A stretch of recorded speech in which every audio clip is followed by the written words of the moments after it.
निगाहें मिलाने कुछ चाहता है। आज तक वो सामना करना पड़ता है कि मुझे वो तराजू में डाला जाता है, लता अच्छी कि आशा अच्छी, लता अच्छी कि लता 1 नंबर, आशा 2 नंबर।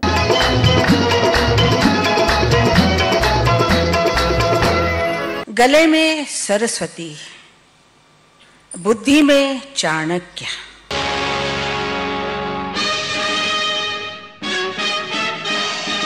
उन्हें बहुत तकलीफ होती है। क्यों? कि कोई भी इंसान जो अपना काम करता है उसको अपनी जगह पे रहने दीजिए। हर वक्त तोलने की क्या जरूरत है?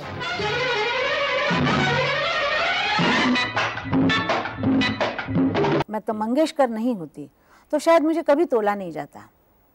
ये कहा जाता कि हाँ ये भी नंबर 1 पे है, लेकिन बहन होने के नाते और वो भी छोटी बहन होने के नाते मुझे हमेशा ये इसका सामना करना पड़ा।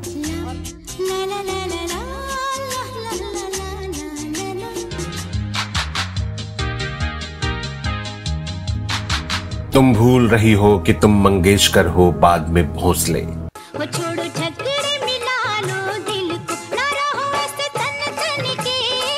जाओ, तुम्हारा गाना अच्छा ही होगा, ये मेरा आशीर्वाद है।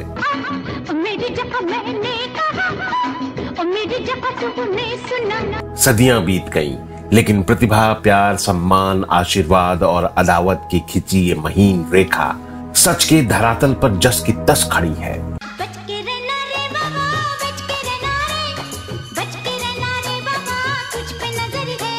लेकिन दुख का क्षण जो होता है वो हमेशा याद रहता है। आज भी आशा भोसले को स्वर्गीय लता मंगेशकर के बाद ही देखा जाता है।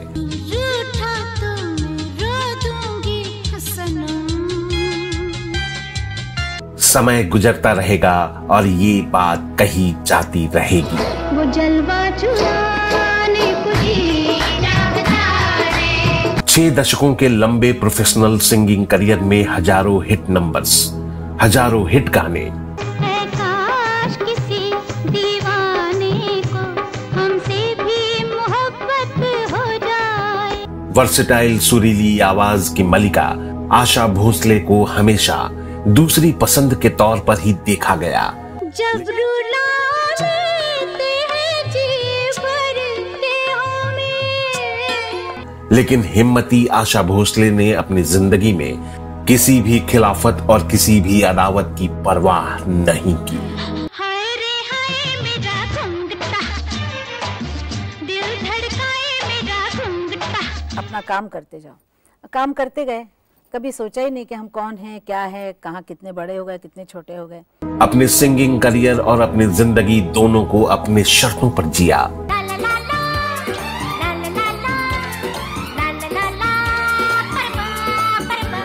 जिसे आशा भोसले ने अपनी मेहनत, लगन और वर्सेटाइल करिश्माई जादुई आवाज के दम पर खड़ा किया था।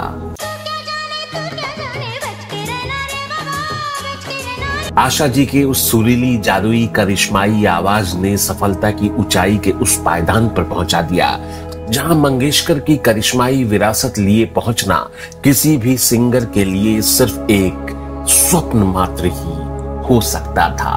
खुद से भी शिकायत हो जाए है वक्त अभी। आशा भोसले से आशा ताई बनने तक का सफर आशा जी के लिए कभी आसान नहीं रहा। मंगेशकर की करिश्माई विरासत लिए भोसले के सम्मान को बनाए रखना सिर्फ आशा भोसले के वर्सेटाइल सिंगिंग और उनके अलग मिजाज के बलबूते के ही ये संभव था और ऐसा किया भी आशा जी ने। बचपन से ही अपनी जिंदगी अपने तर्ज पर जीने वाली आशा जी के लिए जिंदगी का अप्रोच कभी आसान नहीं रहा।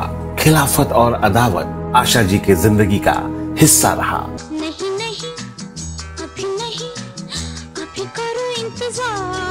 बचपन से ही अलग मिजाज की आशा जी किसी बंधन में बंध कर रहने वालों में से नहीं थी। जिंदगी को अपने ही अंदाज में जीने वाली वर्सेटाइल सिंगर आशा जी की आवाज दुनिया में किसी पहचान की मोहताज नहीं है।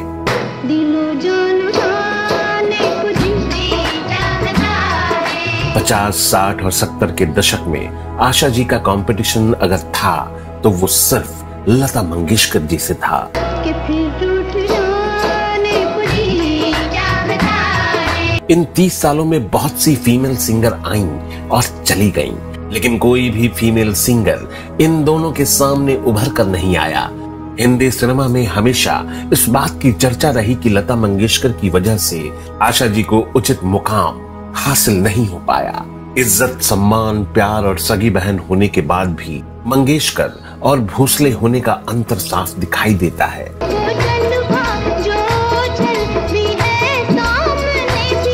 प्यार और आशीर्वाद के बीच खड़ी इस महीन रेखा को खुद आशा जी ने इंडियन आइडल के मंच से बताया था, मेरे गाने की रिकॉर्डिंग थी और मैं बहुत नर्वस थी और इसी नर्वसनेस की वजह से मैं लता दीदी के कमरे में गई। दीदी ने चेहरा देखते ही पूछ लिया, क्या बात है, तुम इतना क्यों छटपटा रही हो? आशा जी ने अपनी घबराहट को सामने रखा। तब लता जी ने कहा, तुम भूल रही हो, तुम पहले मंगेशकर हो, बाद में भोसले हो। जाओ, तुम्हारा गाना अच्छा होगा, ये मेरा आशीर्वाद है। भोसले और मंगेशकर के बीच खींची गई इस आशीर्वाद रेखा के बाद आशा जी का गाया वो गाना कितना पॉपुलर हुआ, ये गाना किसी भी संगीत प्रेमी से छिपा नहीं है। पैनी और नुकीली नजर से देखेंगे तो लता मंगेशकर आशा जी के राह में शुरू से ही रही हैं। बचपन से ही अलग मिजाज की रही आशा मंगेशकर जब वो भोसले नहीं थीं, सुरीली आवाज की रूपहली दुनिया में जब कदम रखा था, उस समय गीता दत्त, शमशाद बेगम, लता मंगेशकर की आवाज दुनिया में बहुत बड़ा नाम हुआ करती थी। इन तीनों के छोड़े हुए गाने ही आशा जी को मिलते थे और ये गाने होते थे साइड हीरोइन के लिए या बी या सी ग्रेड की फिल्मी हीरोइन के लिए। आशा मंगेशकर की आवाज ली गई थी और वो भी दूसरी पसंद के तौर पर। गीता दत्त, शमशाद बेगम, लता मंगेशकर और आशा भोसले। यही वजह रही कि लता मंगेशकर की छाया से बाहर निकलने के लिए आशा भोसले ने लता मंगेशकर के सेक्रेटरी से ही शादी का चुनाव किया और वो चुनाव गलत साबित हुआ। जब आशा गई थीं तो मंगेशकर थीं और जब लौटी तो भोसले थीं। यहीं से खिंच गई परिवार, स्नेह, आशीर्वाद, प्रतिद्वंदिता कि वह महीन रेखा जिसे मंगेशकर होने और भोसले बन जाने की अदावत को हमेशा जिंदा रखा। ऐसे में आशा जी के जिंदगी में उस शख्स ने कदम रखा जिसने लता मंगेशकर से गाना ही नहीं गवाने की कसम खा रखी थी।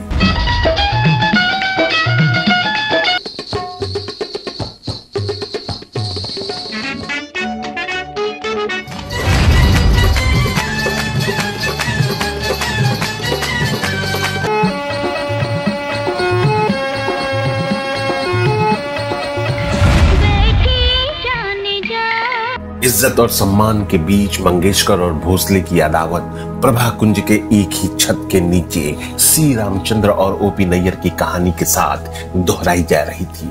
उस अदावत ने आशा भोसले को आशा भोसले की मुकाम तक पहुंचा दिया।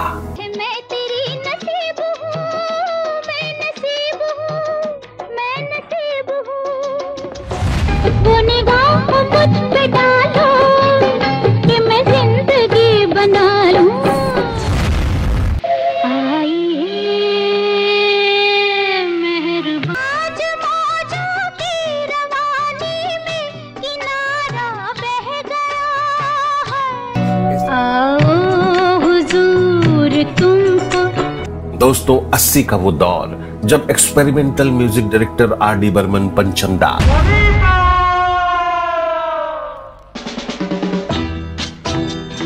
जिसने हिंदी सिनेमा को सुरों और आवाजों के उस सुनहरे रंग से रंग दिया, जिसकी जगमगाती लोकप्रियता ने आवाज की सुरीली दुनिया में आशा भोसले को लता मंगेशकर की सफलता के बराबर लाकर खड़ा कर दिया। आशा भोसले ने आशा ताई बनने की दिशा में अपना कदम बढ़ा दिया।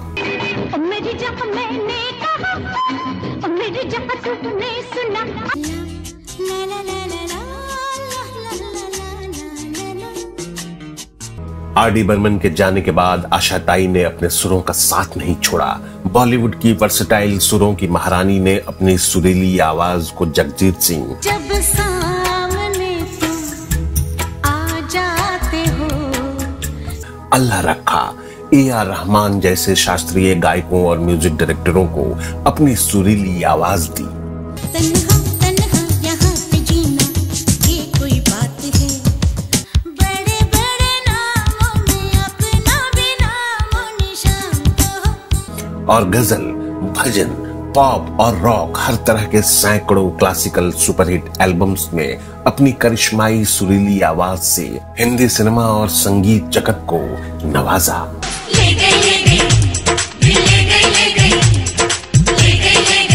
दोस्तों बने रहिए हमारे साथ। इस वीडियो में हम आगे जानेंगे आशा भोसले की जिंदगी और सुरों की महारानी बनने तक के सफर के बारे में। जानेंगे आशा ताई के सुरों के सफर में हर उस पड़ाव को, हर उस चुनाव को जिसे आशा भोसले ने मंगेशकर और भोसले होने के अंतर को महसूस किया। और आगे ये भी जानेंगे उस अदावत के बारे में जब अपनी ही बहन लता मंगेशकर के विरोधियों के साथ आशा भोसले खड़ी थीं। बने रहिए हमारे साथ इस दिलचस्प वीडियो में। नमस्कार दोस्तों, मैं हूं आपका दोस्त और होस्ट विजय पांडे और आप देख रहे हैं golden moments with Vijay Pandey. Singing की महारानी आशा भोसले ने जब 9 साल की उम्र में सिंगिंग की दुनिया में कदम रखा, तब तक लता मंगेशकर सिंगिंग की दुनिया का एक बहुत बड़ा नाम हो चुकी थीं। आशा जी ने उनकी छाया से दूसरी पसंद के तौर पर बी और सी ग्रेड की फिल्मों में गाना गा रही थीं। और एक समय ऐसा आया जब आशा भोसले ने अपने से 20 साल बड़े आदमी और लता मंगेशकर के सेक्रेटरी गणपत राव भोसले से शादी करके सिंगिंग की दुनिया से अलग हो गई और परिवार के साथ जिंदगी बसर करने लगी। इस विवाह के कारण लता जी ने आशा जी से अपने सारे रिश्ते खत्म कर दिए, लेकिन संगीत के लगाव ने आशा जी को गानों से दूर रख नहीं पाया।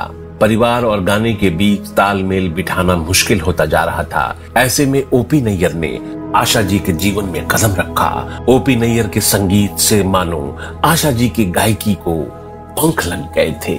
एक तरफ परिवार बिखर रहा था, दूसरी ओर ओपी नैयर का साथ आशा जी की गायकी के 7वें आसमान पर ले जाने के लिए तैयार था। इशारों में दिल लेने वाले। इसी दौरान आशा जी ने 1953 में परिणीता, 1954 में बूट पॉलिश, 1956 में CID जैसे फिल्मों में सुपरहिट गाने दिए, लेकिन पहचान अभी भी लता मंगेशकर की बहन और दूसरी पसंद के सिंगर की ही थी। फिर भी गाने हिट हुए थे। आशा जी हिंदी फिल्मी संगीतकारों की पहली पसंद नहीं थी, लेकिन दूसरी तरफ मराठी सिनेमा में आशा भोसले और लता मंगेशकर दोनों स्थापित नाम हो चुकी थीं। ऐसे में फिल्म नया दौर 1957 में आशा भोसले को ओपी नैयर ने लीड सिंगर के लिए चुना। आशा जी की वाइब्रेंट, मदहोश कर देने वाली जादुई आवाज ने करिश्मा कर दिया।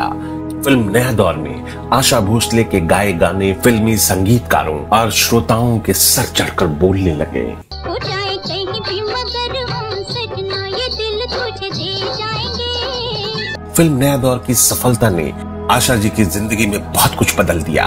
उन दिनों आशा जी के 2 बच्चे और एक होने वाले बच्चे के साथ आशा भोसले को घर से निकाल दिया गया था। आशा भोसले लता मंगेशकर की छत्र छाया में फिर से आ चुकी थी। ऐसे में संगीतकार ओपी नैयर का आना आशा भोसले और हिंदी गानों के स्वर्णिम इतिहास में किसी चमत्कार से कम नहीं था। मेलोडियस गानों के संगीतकार ओपी नैयर और मदहोश कर देने वाली आशा जी की आवाज की जोड़ी ने हिंदी सिनेमा के स्वर्णिम काल गोल्डन एरा में सदाबहार मेलोडियस गानों को स्वर्णिम इतिहास के शिखर पर लाकर खड़ा कर दिया। और आशा भोसले की जादुई वाइब्रेंट आवाज आशा भोसले को लता मंगेशकर की करिश्माई सफलता के बराबर लाकर खड़ा कर दिया। अब हिंदी सिनेमा में जादुई करिश्माई आवाज की मालकिन वर्सेटाइल सिंगर आशा भोसले ने जोरदार दस्तक दी थी अपनी प्रतिभा से।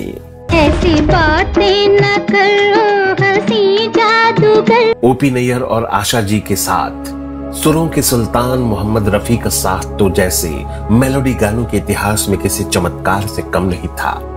ओपी नैयर, मोहम्मद रफी और आशा भोसले उस चमत्कारी दौर में मेलोडियस सदाबहार कालजयी गानों का ऐसा जादू बिखेरा कि आज भी उस जादुई तिकड़ी के गाने सुनने वालों को मदहोश कर देता है।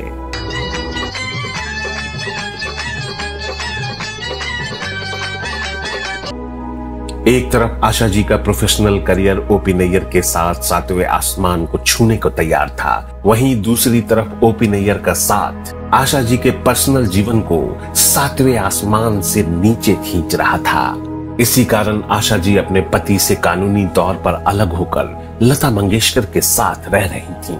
आशा जी प्रभा कुंज में रह रही थीं और रिकॉर्डिंग से लेकर पार्टियों तक ओपी नैयर के साथ नजर आ रही थीं। एक दौर ऐसा भी था दोस्तों, जब मेलोडी किंग ओपी नैयर को आशा भोसले के अलावा कोई दूसरी सिंगर नजर नहीं आती थी। ओपी नैयर के जादुई संगीत ने आशा भोसले की आवाज को दुनिया में एक अलग वर्सेटाइल पहचान दी थी। लोकप्रियता का आलम यह था कि ओपी नैयर के अलावा दूसरे संगीतकारों ने भी पहली पसंद के तौर पर आशा जी को सुनना शुरू कर दिया था। लेकिन दोस्तों, स्वर्णिम काल के उस मेलोडियस संगीत और मदहोश कर देने वाली आवाज को अलग होना ही था। वो अलग हो गए। इस अलगाव की अदावत ऐसी थी कि आशा जी ने फिल्म नए दौर की सफलता का सारा श्रेय B.R. चोपड़ा को देती हैं और ओपी नैयर साहब की बात भी नहीं करती। ओपी नैयर साहब ने आखिरी समय में ऐसा कहा था कि लता मंगेशकर से मेरा कोई झगड़ा नहीं था। लता जी हमेशा से नंबर 1 गायिका थीं और रहेंगी। आशा भोसले 2 नंबर की गायिका थीं और रहेंगी। ओपी नैयर और आशा जी ने फिल्म प्राण जाए पर वचन न जाए में आखिरी बार काम किया था और इसी गाने के लिए आशा जी को उस साल बेस्ट फीमेल सिंगर का फिल्म फेयर अवार्ड मिला था। लेकिन फिल्म में इस गाने का इस्तेमाल नहीं किया गया था, लेकिन वो दर्द भरा गाना फिल्म के साउंड ट्रैक का एक हिस्सा था।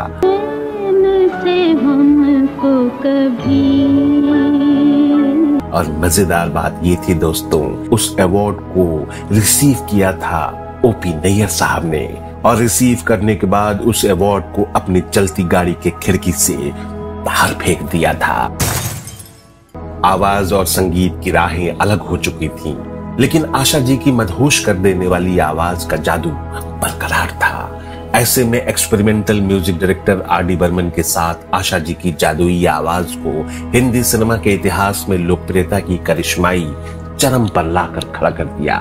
R.D. बर्मन का साथ आशा जी के लिए सबसे खुशनुमा समय रहा था, निजी जिंदगी में भी और प्रोफेशनल करियर में भी। अदावतें यहाँ भी थीं, लेकिन ऐसी नहीं थीं जिसे मिटाया नहीं जा सकता था। ऐसे ही खुशनुमा दौर में एक समय ऐसा भी था जब experimental music director R.D. Burman के म्यूजिक एक्सपेरिमेंट को आशा जी के वर्सेटाइल और मदहोश कर देने वाली वाइब्रेंट आवाज के सिवा कोई दूसरा फीमेल सिंगर उन गानों को नहीं गा सकती थी।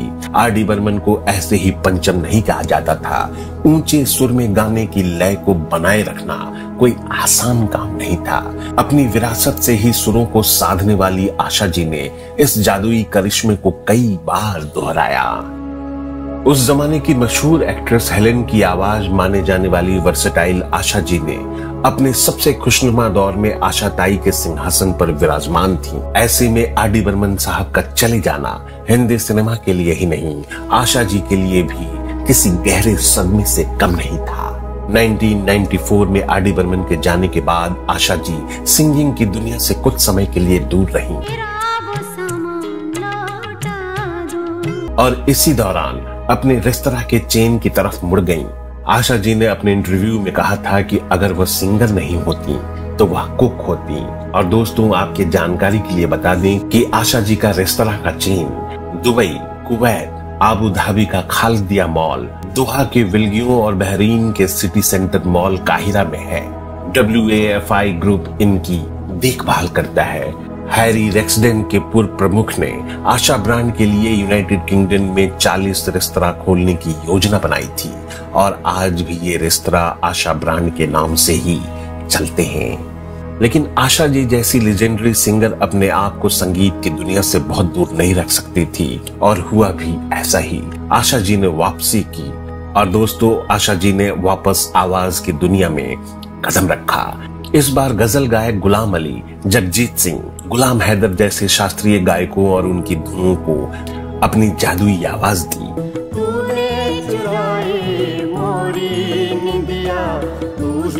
और हिंदी सिनेमा में नए म्यूजिक डायरेक्टर के साथ अपनी करिश्माई आवाज का जलवा बिखेरा। फिल्म रंगीला का वो गाना आशा ताई की आवाज का शानदार नमूना थी। A.R. रहमान के साथ गाया उनका गाना संगीत के इतिहास में मील का पत्थर साबित हुआ।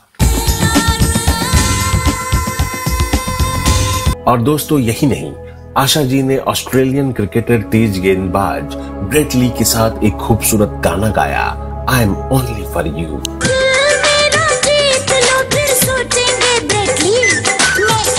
दोस्तों आशा ताई की संगीत यात्रा निरंतर बनी रहे, जहां उनके संगीत साधना के आगे कोई भी पुरस्कार या अवार्ड छोटा नजर आता है। जिस उम्र में सिंगर गाना गाने की उम्मीद छोड़ देते हैं, उस दौर में आशा ताई नए सिंगर के साथ आज भी एक स्वर्णिम उदाहरण है। ऐसी वर्सटाइल सदाबहार गानों की महारानी, सुर और साधना से जीवित स्वर्णिम मिसाल आशा ताई को हम अपना सलाम पेश करते हैं।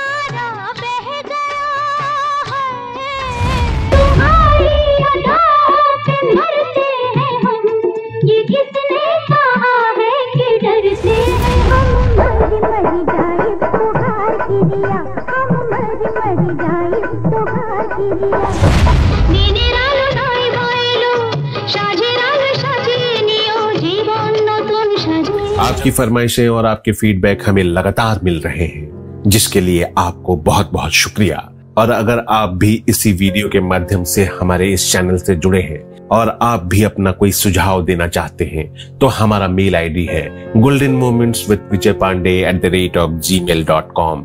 अब अपने इस दोस्त और होस्ट विजय पांडे को दीजिए विदा। अगले वीडियो में हम फिर बात करेंगे ऐसे ही किसी नायाब फनकार के नायाब किस्से की। तब तक के लिए नमस्कार, धन्यवाद, शुक्रिया। और आप देख रहे हैं golden moments with Vijay Pandey.